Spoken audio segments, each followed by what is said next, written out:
Bonjour et bienvenue dans ce nouveau numéro de l'Essonne en auteur. Du Chaboté de Perrault à l'âne Cadichon chez la comtesse de Ségur, en passant par Cro-Blanc ou le chien Buck chez Jack London, les animaux occupent une place de choix dans la littérature. Après des évocations bien humaines dans ses deux premiers opus, Jules Gassot, jeune écrivain trentenaire, décide précisément de voir la vie à travers les yeux et l'esprit de nos compagnons canins du monde entier dans un recueil de nouvelles intitulé « Un chien en ville » publié aux éditions Payot-Rivage. Loin des machines sans âme, incapables de penser de Descartes, les chiens internationaux de Jules Gassot sont les fins observateurs de la psychologie de leur maître, les moralistes de la société contemporaine et des êtres au désir tout aussi ardent.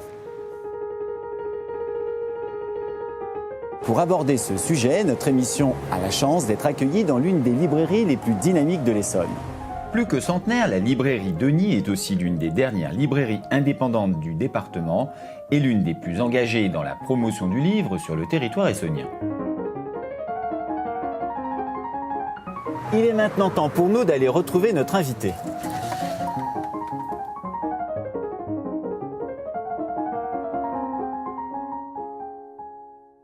Jules Gassot, bonjour, bienvenue sur le plateau de l'Essonne en auteur, qui est installé dans l'historique librairie Denis de Montgeron, une librairie centenaire, ce qui n'est pas si fréquent. Alors comme vous le savez, parce que, inversement à beaucoup d'invités reçus ici, en fait nous nous connaissons indirectement depuis un certain temps via un réseau social très connu, que nous n'allons pas nommer pour lui faire de la pub, et donc vous connaissez par cœur le principe de l'émission qui commence par la réaction de notre invité au lieu. Et là, je vais la spécifier. Vous êtes un jeune auteur, j'espère que vous ne trouvez pas la formule infamante. Et en fait, je m'interrogeais sur quelle a été votre réaction la première fois que vous êtes rentré dans une librairie. Je rappelle que Un chien en ville est votre troisième opus, donc c'est pas si vieux que ça. La première fois que vous êtes rentré dans une librairie et que vous avez vu votre livre, qui était, je crois, un traité pour les jeunes filles, quelque chose comme ça. Vous voulez en rappeler le titre ? Manuel de savoir-vivre à l'usage des jeunes filles. Manuel de savoir-vivre à l'usage des jeunes filles, on dirait quelque chose du XVIIIe siècle. Alors, qu'est-ce que ça vous a fait la première fois que vous êtes rentré dans une librairie et que vous avez vu votre livre ? Alors, la première fois, je vous rassure tout de suite, je suis rentré dans la librairie en bas de chez moi, qui évidemment ne l'avait pas. Ça a commencé, vous n'avez pas trouvé. Donc, je me suis dit, très vite, n'essaye même plus de chercher. Et coup de bol, après, je suis retombé dessus. Et là, c'était très sympa. Mais je ne le cherchais pas, je cherchais autre chose. Et il était là. Et je pense même que c'était à la FNAC. Mais c'était super. Ah, quand même. Bon, oui, alors évidemment, là, c'est une sorte de consécration. Est-ce que vous avez pris plein de photos que vous avez mises sur les réseaux sociaux ? Non, mais ça, ce qui est super, c'est quand on vous en envoie de plusieurs librairies. Et les gens vous montrent, et parfois il y a un avis du libraire, parfois il n'y en a pas, voilà, mais quand il y en a, c'est génial. Évidemment, quand ils font des petits, comme ça, des petits cartons avec ces écritures manuelles, c'est encore plus touchant. Alors on va essayer de poursuivre en faisant connaissance avec vous. Comme je le disais, vous êtes un jeune auteur. Quel âge avez-vous ? J'ai 33 ans. Bon, c'est un âge mythique, voire biblique. Et je voulais savoir quelle place occupait ce recueil dont je disais qu'il était votre troisième opus dans votre œuvre. C'est-à-dire que, est-ce que déjà, avec les deux livres précédents, vous avez commencé à tracer une espèce d'œuvre cohérente ? Et dans ce cas-là, quelle place occupe Un chien en ville ? Pour moi, il occupe une place importante parce que sortir un recueil de nouvelles, c'est un luxe aujourd'hui. D'accord. Pourquoi ? Alors, je pense qu'on peut demander à tous les libraires de France s'ils auront une réponse différente. Les éditeurs, ils auront la même réponse, c'est que c'est pas ce qui se vend le mieux. D'accord. Donc c'est pas forcément le genre encouragé, contrairement apparemment, mais je suis pas américain, donc j'ai pas la preuve. Il paraît-il là-bas... un genre florissant. Depuis toujours, l'américain stories. Adore les nouvelles. Voilà. D'accord. Donc soit je me mets à l'anglais très vite et vous devenez un auteur. Je prends un billet d'avion, mais... Non, il occupe une place importante parce que je pense que c'est autre chose. Donc j'espère que ça vient en complément et que ce n'est pas une redite, surtout, voilà, des livres précédents.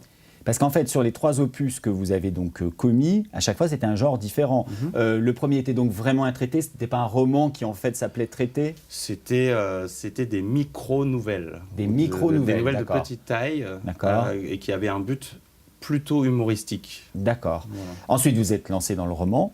On a tué tous les Indiens. Et là, cette fois-ci, alors on va dire que c'est pleinement un recueil de nouvelles. Je pense. Il y a une espèce d'évolution générique à chaque fois, comme ça. J'espère, ouais. D'accord. C'est une espèce de projet calculé ou ça se fait comment ?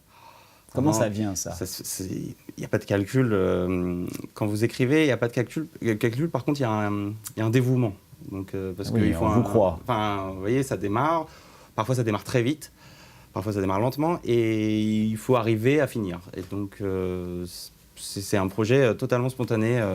On entre en écriture comme on entre en religion? Ah, il y a des chances. Hein.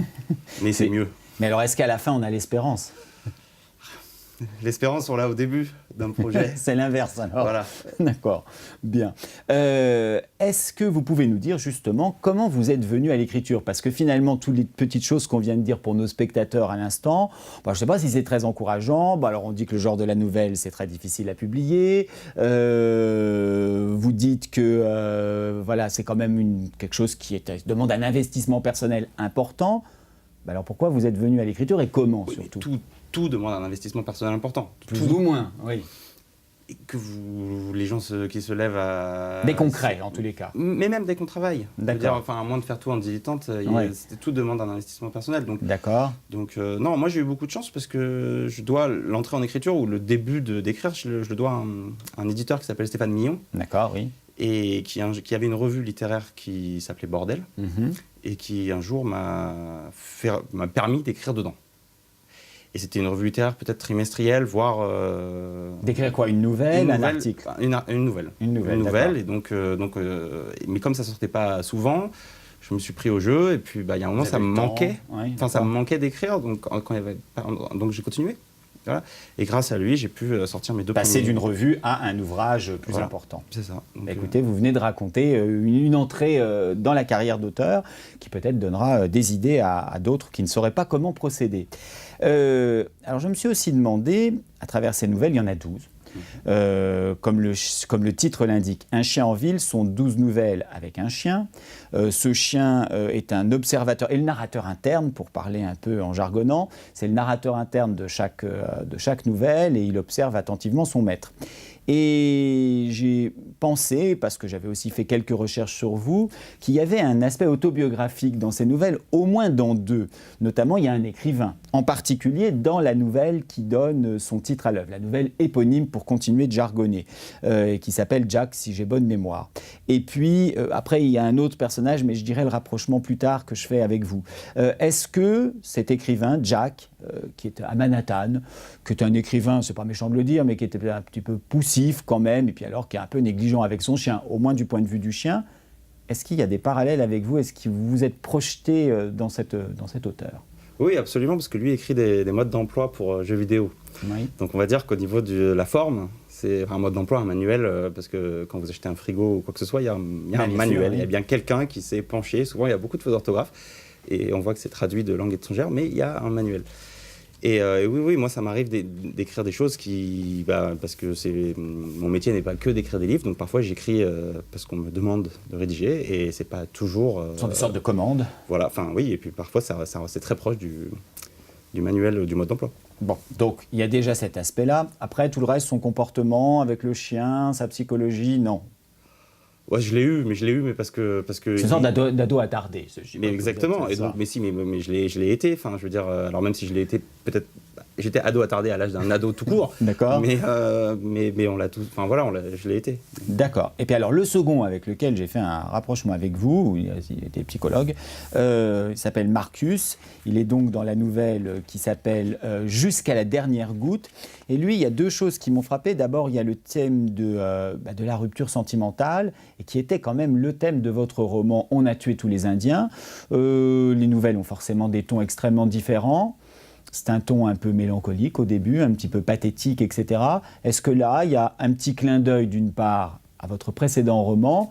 Et alors, j'ose pas vous demander, est-ce qu'il y a quelque chose d'autobiographique dans ce thème de la rupture qui revient?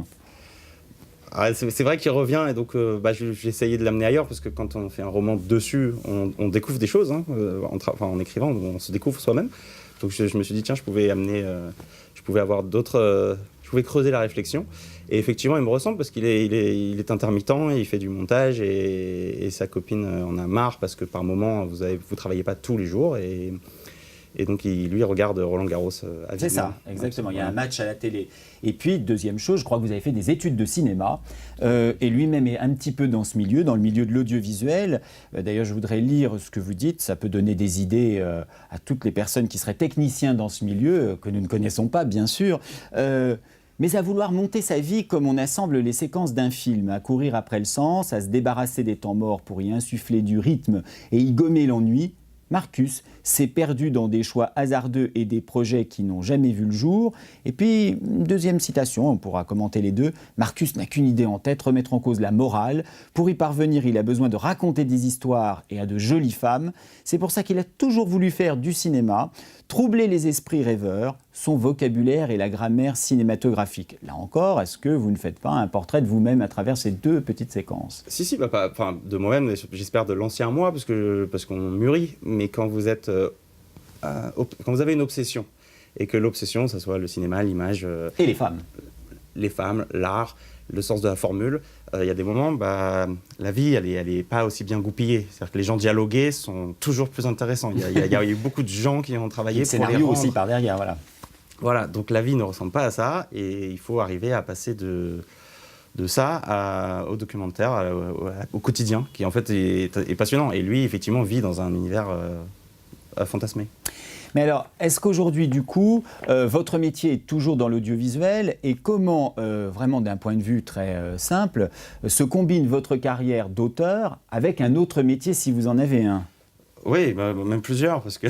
On est obligé aujourd'hui. Un auteur, il faut le dire à la caméra, il a toujours un prestige, je trouve, aux yeux des gens, mais... il y a beaucoup de mais. C'est ça. Félicitons ceux qui arrivent à être auteurs à plein temps, à 100%. Et à gagner c'est formidable, mais c'est formidable. Et tant mieux parce qu'ils ont peut-être plus de temps de rendre leurs ouvrages passionnants, parce que c'est ça aussi. Je pense que plus on le travaille. Est-ce que finalement les difficultés et les contraintes n'aiguillonnent pas le talent et est-ce qu'un canapé ne vous rend pas finalement un peu mou?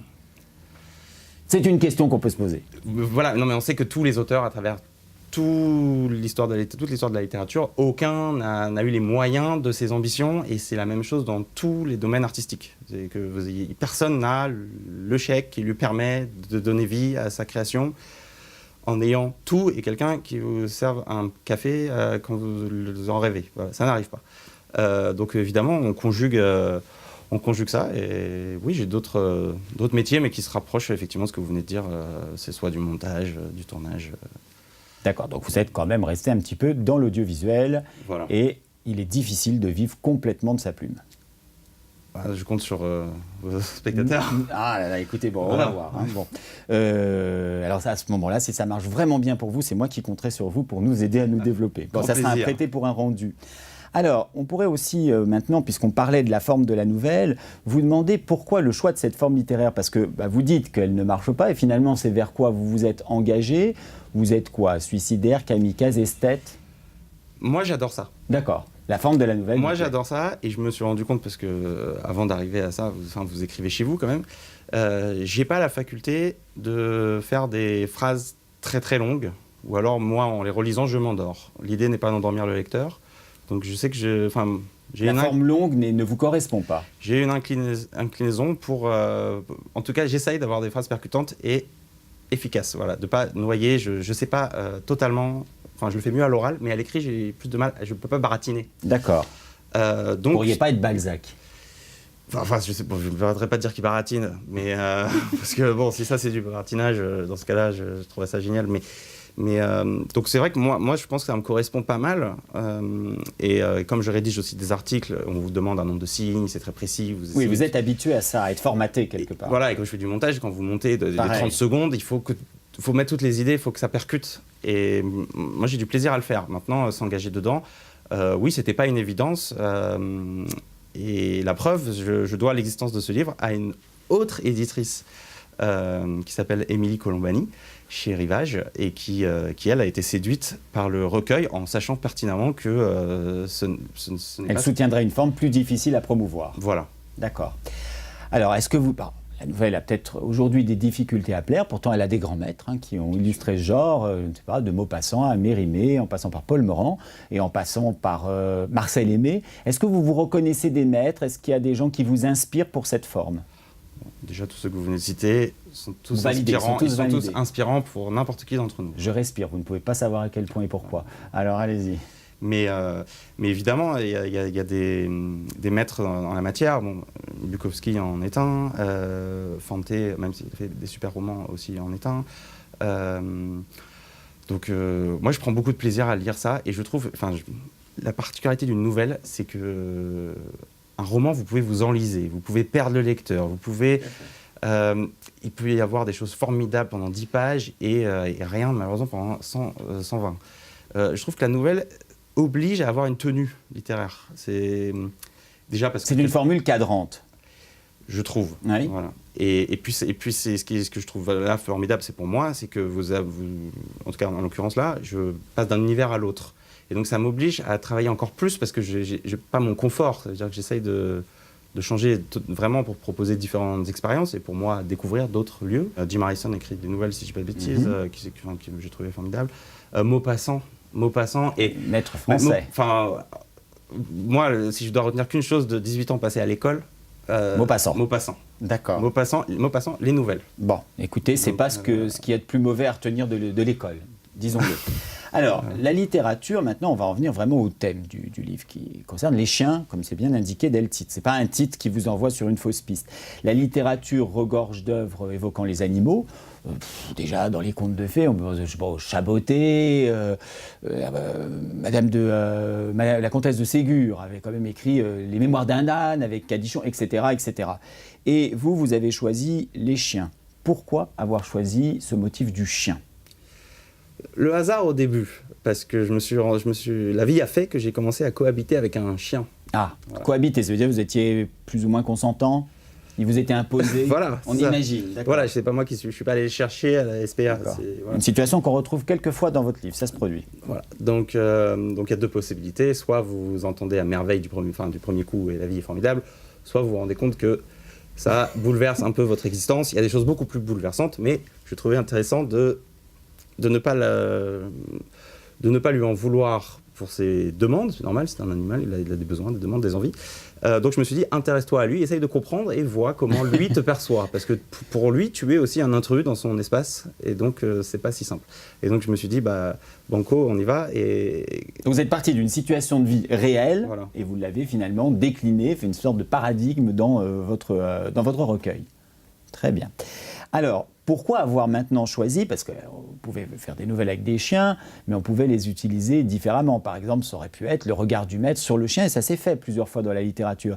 Vous avez choisi un point de vue assez original, c'est finalement le chien qui regarde le maître, qui est, comme on dit encore une fois en jargonnant, le narrateur interne de toutes vos nouvelles. Pourquoi ce choix narratif ?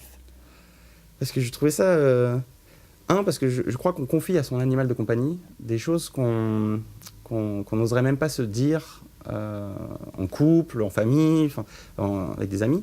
Nul n'est un héros pour son chien, quoi. Enfin, on disait nul n'est un héros pour son valet de chambre, mais du coup, c'est la même chose pour le chien. Je crois vraiment en tout cas, les gens qui ont des animaux domestiques ont une vraie vie intérieure remplie.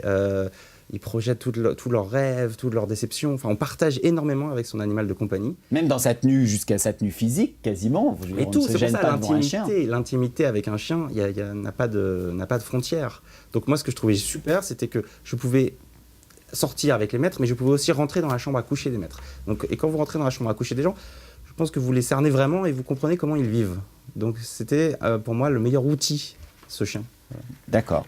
Alors, l'opposition avec le chat a été quasiment inévitable parce que quand on pense à un animal représenté dans la littérature, le premier qui vient en tête, c'est le chat. Écoutez, avec Colette, avec je ne sais pas qui, je citais le Chaboté. Je crois que la librairie Denis propose un excellent livre sur les mémoires d'un chat d'un auteur japonais que j'ai oublié, mais qui est un grand classique au Japon pour dire que le chat occupe quand même un espace littéraire important.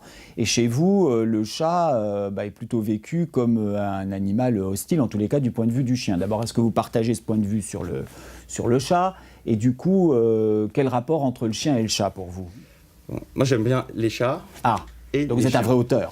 Non, mais j'aime bien les deux. Sincèrement, maintenant, l'image qu'il donne, qu'il renvoie n'est pas la même. Et je trouvais intéressant l'image du chien, qui est déjà dans le vocabulaire. Le chat est élégant, le chat est indépendant, racé, enfin c'est tous les clichés un peu sur lui. Mais il y a une certaine bourgeoisie. Le chien, qui peut totalement la partager, il est aussi demi-clochard, quoi, ou voire totalement clochard. Surtout dans votre recueil, c'est pas des chiens de luxe, c'est des chiens roots un petit peu. Il y a un mélange, mais oui, dans l'ensemble. Ouais. La plupart sont des chiens roots. Absolument. Donc je trouvais, moi j'aimais ça comme approche. D'accord. Alors par exemple, voilà comment, à un moment donné, dans une nouvelle assez drôle et touchante en même temps, qui est une nouvelle qui s'appelle Rubis sur l'ongle, et qui raconte finalement d'abord un peu la vieillesse du maître, la projection de la vieillesse aussi chez le chien de compagnie, et puis bon, le reste de la nouvelle, enfin, n'intéresse pas ce que je vais vous dire maintenant, mais quand même, on peut dire les rapports d'un grand-père qui a un peu loupé avec son fils la relation avec sa petite fille. Et il y a là-dedans la coexistence entre un chien et un chat. Et voilà comment le chat est présenté, mais ça se répète tout le temps dans votre œuvre. Autant Barnet est une calamité, d'une fainéantise exemplaire. Le matou est même le champion du rien-foutisme. Et lorsqu'il se montre joueur, il a toujours une mauvaise raison de le faire. Quand il a compris qu'il ne parviendrait jamais à capturer le piaf, parce que c'est un oiseau dans la maison, entre ses griffes, un spleen désespérant s'est emparé de lui. Depuis, il dort 24 heures par jour. Quand il ne roupille pas, il reste immobile, tête éternel chat de faïence. Morose à souhait, ce sagouin peine à vous regarder dans le blanc de l'œil. Affligé, en plus, le pauvre, il a une petite taire physique, affligé d'un strabisme ridicule, Barnet voit double. Il n'est à l'aise que dans ses rêves. Il n'y a que là qu'il peut encore dévorer 2 oiseaux, ou pire encore, se prendre pour 2 chiens. Et un peu plus tard, je sais que le chien rêve de le mettre à la porte avec un coup de pied au cul. Quelque chose comme ça. Donc vraiment, le chat n'est pas à la noce dans ce recueil. En l'occurrence, le chien qui parle, c'est presque le chien le plus élégant de mes chiens. Oui, c'est un chien londonien. Voilà, absolument. Donc il est un peu plus pince sans rire que les autres. Et alors, pareil, une phrase presque philosophique que je voudrais que vous commentiez. À un moment donné, je crois que c'est dans la nouvelle précédente, qui se passe à Sarajevo, et là, il y a une phrase qui m'a fait rigoler, c'est que ce chien, alors là, c'est un chien pas élégant, hein, le pauvre, c'est un chien, lui, vraiment... Seul chien sans nom du recueil. Oui, c'est vrai, et je ne sais même, mais sans race, puisqu'il est bâtard aussi, si je me souviens bien, qui est une espèce de projection de ce qu'est Sarajevo après la guerre, et il est affligé de plein de puces. Bon, alors les puces, c'est un festival sur son dos, sur sa tête, hein, c'est un cirque, un barnum ambulant. Et à un moment donné, pour un petit peu se consoler d'avoir des puces, voilà la phrase qui est dite, et je voudrais que vous nous éclairiez là-dessus. Il parle des puces repoussantes comme pas deux. Les puces sont la preuve que Dieu est un chat. Donc vraiment, les chats ne sont pas à la noce. En tout cas, il n'y a pas de cohabitation majeure entre... Je sais qu'il y a des familles chez qui ça arrive, dans le livre, c'est pas leurs meilleurs copains. Voilà. Bien. Alors tout le monde qui a fait un petit peu de philosophie en terminale se souvient des abominables idées de Descartes sur les animaux en général, à savoir qu'ils n'avaient pas d'âme, que c'était des purs mécaniques. Et ce n'est pas le cas dans votre œuvre, parce que ces chiens, quelque part, ils ont tous un point commun, racés ou pas racés, quelle que soit leur race d'ailleurs, c'est qu'ils sont un petit peu des moralistes. C'est-à-dire que ce qui revient toujours dans les nouvelles, c'est qu'ils promènent un regard sur la société qui les entoure comme des moralistes. Pourquoi avoir fait des chiens ces sortes de philosophes un petit peu ? Alors déjà, la chance qu'on a, c'est qu'en France, même si on reste cartésien, les animaux ont une âme aujourd'hui. Ouais, ça, c'est inscrit dans la loi. Absolument. Voilà. Je sais pas s'ils sont moralistes. Moi, j'espère qu'ils ont plutôt une vision un peu... Un peu critique, un peu ironique. Totalement, mais plutôt ironique, voire débonnaire de l'existence, mais sans... Ils n'ont pas de mode d'emploi, ils n'attendent rien, en fait. Ils veulent profiter de l'instant présent et ils ne jugent pas leur maître. Simplement, si la gamelle est vide, là, ils ne sont pas contents. Mais il n'y a pas de... Oui, mais ce n'est pas à propos de ça c'est vrai. Je n'ai pas dit qu'ils étaient moralisateurs, hein. J'ai vraiment dit qu'ils étaient moralistes. Et par exemple, je pense au chien de la japonaise, à un moment de Mitsuko. Alors Mitsuko, écoutez, hein, c'est la geek par excellence. Elle dort dans une tente devant une marque d'ordinateur en forme de fruit du péché. Voilà. Et le chien se moque quand même de ce matérialisme de Mitsuko. Quand on voit le chien dans Sarajevo, il promène quand même, là aussi, à la fois sur la dureté des humains, du coup, rendus par ce pays en guerre, dévasté et tout. Un regard sévère, critique. Donc, il y a à la fois cette idée que ce sont des chiens un petit peu, moralistes, qui décrivent la société contemporaine, et en même temps, je voulais rapprocher ça d'une autre phrase, où vous dites que la grandeur des animaux domestiques est de savoir qu'ils sont inutiles. Alors comment concilier à la fois qu'ils aient ce prestige intellectuel dans votre ouvrage, et en même temps, vous dites que c'est vraiment des créatures inutiles. Vous le pensez, ça, en plus, vraiment, qu'ils sont inutiles, les animaux domestiques ? Il y a des jours où ça m'est arrivé de le penser. Parce que vous avez mal vécu cette histoire de chien dont vous nous parlez. Quand il pleut des trompes d'eau pendant 24 heures et qu'il faut le sortir 3 fois, et c'est normal parce que vous n'habitez pas à la campagne, il y a peut-être une des 3 fois où vous trouvez que... Une certaine lassitude, surtout s'il revient en dégageant des odeurs, parce qu'on sait ce que la pluie fait sur le dos d'un chien. Donc ça peut arriver de le penser. Maintenant, au quotidien, évidemment, je ne le pense pas dans la vie de tous les jours. Et par rapport à ce que vous disiez sur Sarajevo, juste pour revenir, c'est que ce chien, il faut pas oublier qu'aujourd'hui, déjà l'humanité, tout n'est pas rose, mais vis-à-vis des animaux, le tableau, il est noir. Oui. Mais noir, c'est-à-dire qu'à côté, je suis un enfant de cœur dans ce que j'écris. Enfin, j'ai la réalité des animaux. Moi, j'ai pris le chien, un exemple. Ce qui s'est passé à Sarajevo sur les chiens, c'était un pays où il y a énormément de chiens errants. Je vous rassure, aujourd'hui, si vous y allez, vous en verrez 1000 fois moins que ce que j'ai pu y voir, parce qu'ils disparaissent. Oui. Donc voilà, il n'y a plus de chiens errants. Et il y a énormément de pays, généralement les pays les plus fragiles économiquement, où l'animal est réellement maltraité par l'être humain. Mais vous l'expliquez d'ailleurs dans la nouvelle de Sarajevo, pourquoi il y en a moins. Et là encore, il y a une critique du matérialisme. Parce qu'en fait, la ville est devenue progressivement plus touristique et qu'on ne veut pas gêner le tourisme. Un certain tourisme, en plus, vous dites une chose précise que j'invite les lecteurs à découvrir dans le livre, un certain tourisme, et que du coup, au mieux, on les chasse, au pire, on les tue, enfin, on les extermine. Ah oui, ils servent soit de cobayes de laboratoire, soit ils sont carrément donnés à des vendeurs d'armes qui font des entraînements. Leur joujou dessus. D'accord. Oui, donc du coup, le sort du chien n'est pas toujours enviable. Je crois pas, et c'est là où moi je voulais faire un parallèle avec l'homme ou les maîtres, les femmes, les hommes. C'est que le sort des êtres humains n'est pas toujours enviable selon l'endroit où on est quand même. Mais alors justement, là encore, vous soulignez un paradoxe par rapport à ça, c'est que si le sort de l'humain n'est pas enviable, ni celui du chien, vous dites quand même que celui de l'humain est moins enviable que le chien. Page 51, vous dites là encore, être un homme, c'est vivre moins bien qu'un chien. Pourquoi? Expliquez-vous. Je dis je crois ce que tous les maîtres ou maîtresses ont un jour pensé en regardant leur animal avachi sur leur canapé avec une gamelle bien pleine, en se disant, après être rentré d'une journée de boulot éreintante, en se disant qu'il avait quand même une existence de pacha, parce qu'il n'a pas besoin de faire les 3-8, il n'a pas de soucis... une fois qu'il est adopté dans une famille ou qu'il vit avec... Donc un chien français plutôt dans ce cas-là, voilà. Oui, un chien domestique en tout cas. D'accord. Voilà. Mais y compris même si c'est dehors, je veux dire, mais tant que les nourris, lavés, blanchis... En gros, il a réglé les principaux des problèmes humains. Et puis en plus, ils reçoivent tellement d'affection que oui, il y a des existences plus pénibles. Et le chien adopté, c'est cool. Alors est-ce que parfois vous regrettez de ne pas être un chien? C'est ce que je vous dis, tous les gens qui vivent avec un chien, il y a un moment dans votre journée où vous le pensez, vous dites mais... Vous auriez aimé... mais j'échange tout de suite le boulot, quoi, je veux dire. Oui. Après, je pourrais moins lire de livres. C'est sûr. Mais on parlera de vous dans les livres. Et alors, on voit que finalement, vos chiens, ils ont les mêmes préoccupations que les humains. Ils ont quand même beaucoup d'aspects humains, deux en particulier. Le livre, cette fois-ci quand même, quelle que soit la nouvelle, montre des chiens archi préoccupés de sexualité et de nourriture, ou de nourriture et de sexualité. Je ne sais pas quel est le bon ordre. Alors, mais ils sont très français. Ce sont des chiens français, mais même quand ils sont d'une autre ville, ils sont quand même... C'est assez international comme préoccupation. Oui, voilà, c'est ça, même universel, parce qu'on voit qu'il y a des notations du chien. Alors, là aussi, du coup, on voit que vous avez envié les chiens un jour, notamment la liberté qu'ils ont par rapport à quelques femmes que ce soit, de pouvoir s'épancher sur elles, honni soit qui mal y pense, alors qu'évidemment, un homme qui ferait ça, on le voit bien en ce moment, ce serait très mal. Bien sûr, et vous voyez, en plus, les chiens n'ont aucune barrière entre l'intime privé et l'espace public. Mais ils n'ont pas de sens moral, quoi. Aucun. Voilà. Mais aucun, quelle libération. D'accord. Donc, du coup, et est-ce que vous trouvez que finalement, les deux préoccupations majeures de la vie, c'est la sexualité et la nourriture? Est-ce que ça, c'est vraiment deux... C'est quoi ça occupe Moi, quelle place? sur les deux que vous venez de citer, j'en choisirais qu'une. Je ne vous dirais pas laquelle des deux, mais j'en choisirais qu'une. Bon, vous venez de le dire du coup. Alors. Non, mais heureusement, il y a des milliards d'autres préoccupations et heureusement, elles sont là. Ça, c'est la préoccupation plaisir.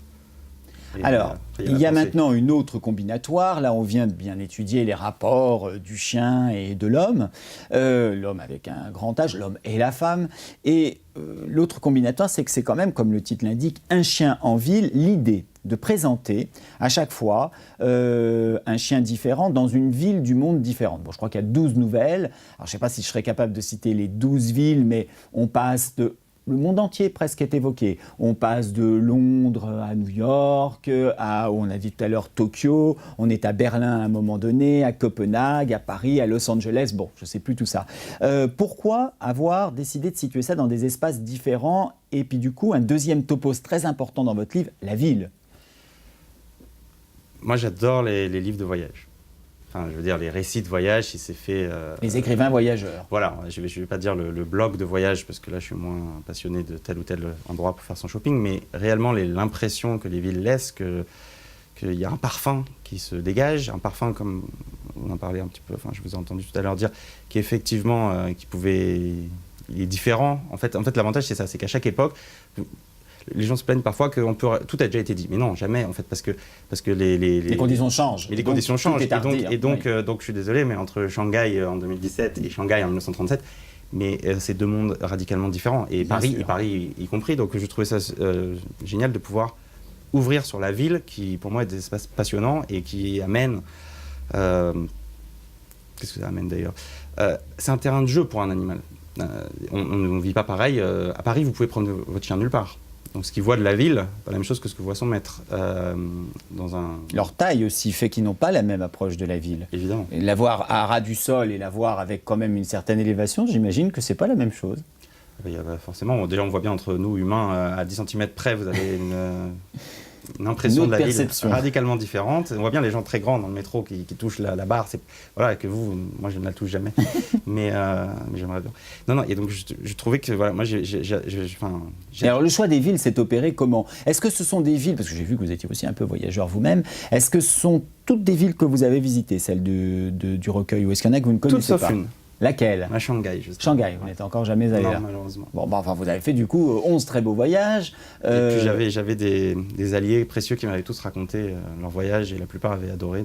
Donc celle-ci, vous êtes nourri de l'expérience de vos amis pour voilà, leur perception. Bon. Et quel rapport vous avez vous-même à la ville en général?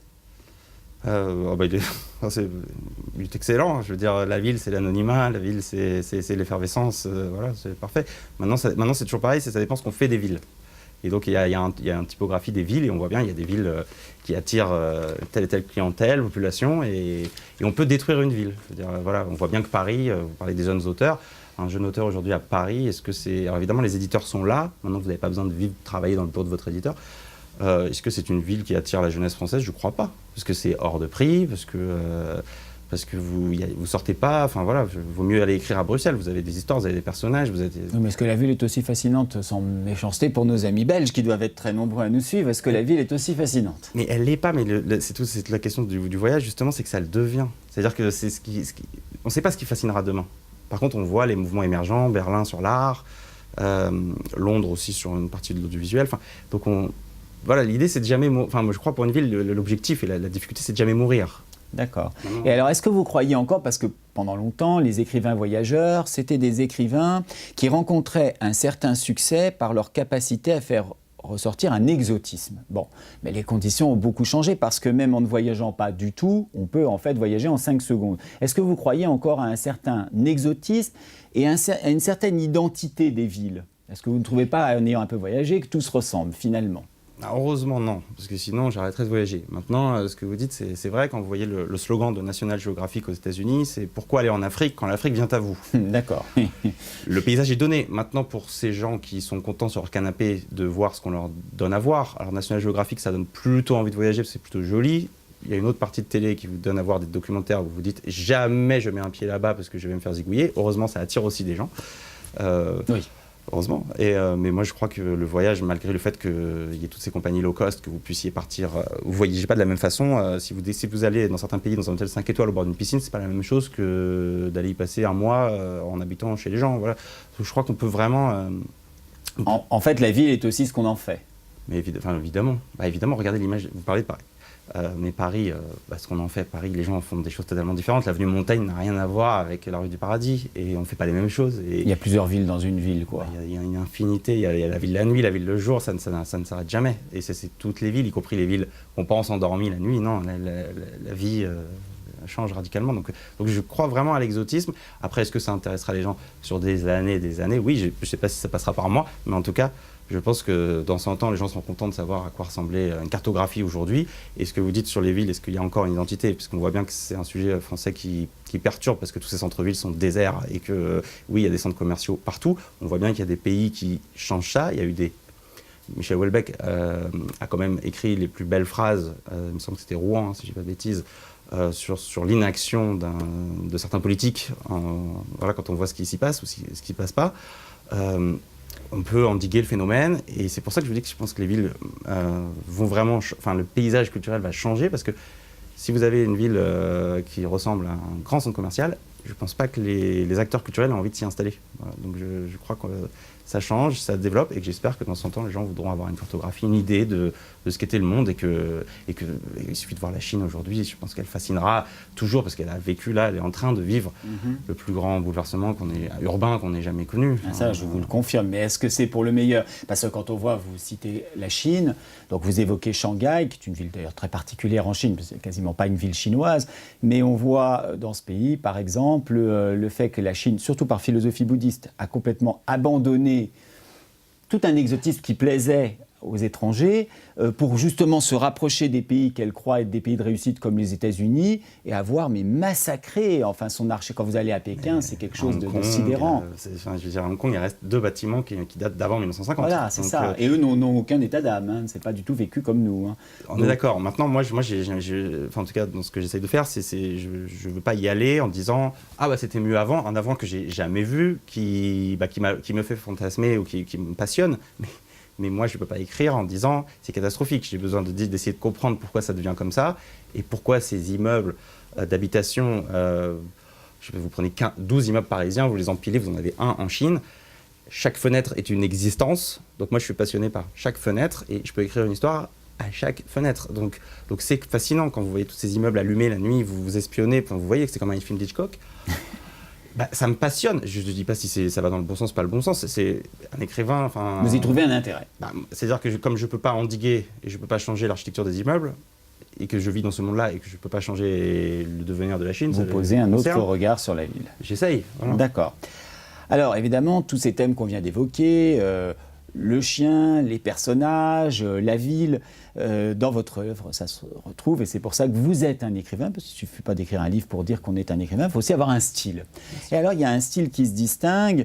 Bon, vous avez dit tout à l'heure que vous aviez le goût des phrases assez courtes, ce qui est vrai, mais aussi, vous avez un goût pour tout un, comment dirais-je, un style argotique, une certaine crudité, une certaine paillardise. Est-ce que tous ces mots conviennent? Est-ce que vous êtes d'accord avec ça? Je vous remercie. Moi, si ce sont les mots que vous avez retenus, c'est formidable pour moi. Bon, mais est-ce que c'est quelque chose de conscient et de volontaire chez vous? Ah oui. D'accord. Alors là encore, est-ce que vous avez des grands maîtres dans le style? Parce que moi, j'ai tout de suite, je ne peux pas m'empêcher de faire des rapprochements, c'est une maladie.